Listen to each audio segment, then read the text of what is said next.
What's up, everyone? We have a filing to talk about. This one is out of ICE Clear Credit, LLC. ICE is the Intercontinental Exchange, parent company of NYSE, and the CEO just became CEO of T0. Anyways, this filing here is a notice of filing an order granting accelerated approval of proposed rule change relating to the ICC clearing rules.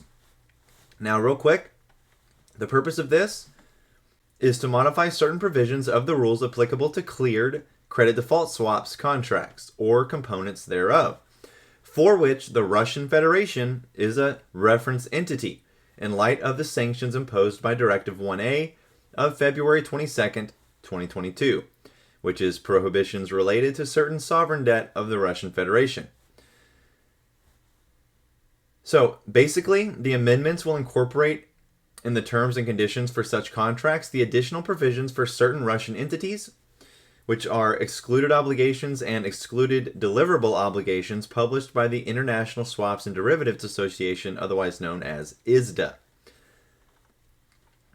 So basically, they're going to be prohibiting transactions on the secondary market, which is the one you and I trade on, in or relating to certain bonds issued by the Russian Federation.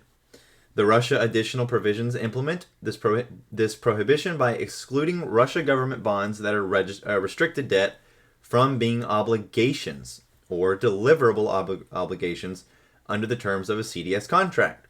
So, what do you know that just happened? All this stuff with Russia, was it a spot for them to hide swaps? Probably, but we'll never know because they keep hiding this information. And then they say here, ICE Clear Credit understands through discussions with market participants that market participants generally are expected to adhere to a protocol implementing the Russia additional provisions for existing contracts in the uncleared credit default swap market, effective as of the additional provisions effective date.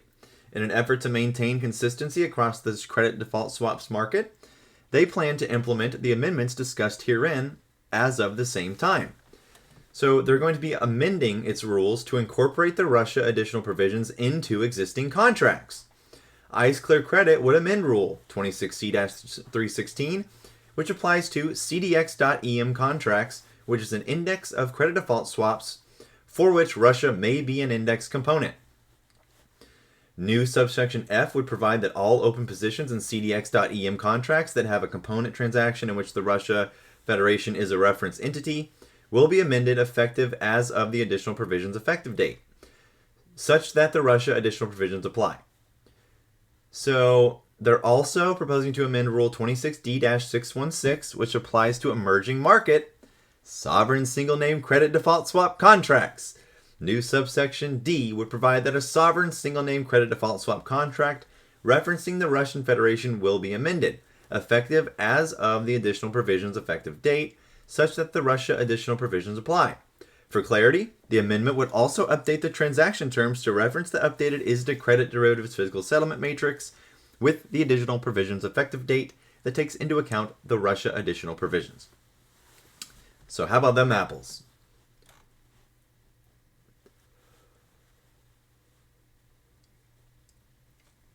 It's all about those swaps. Anyways, that's what I have.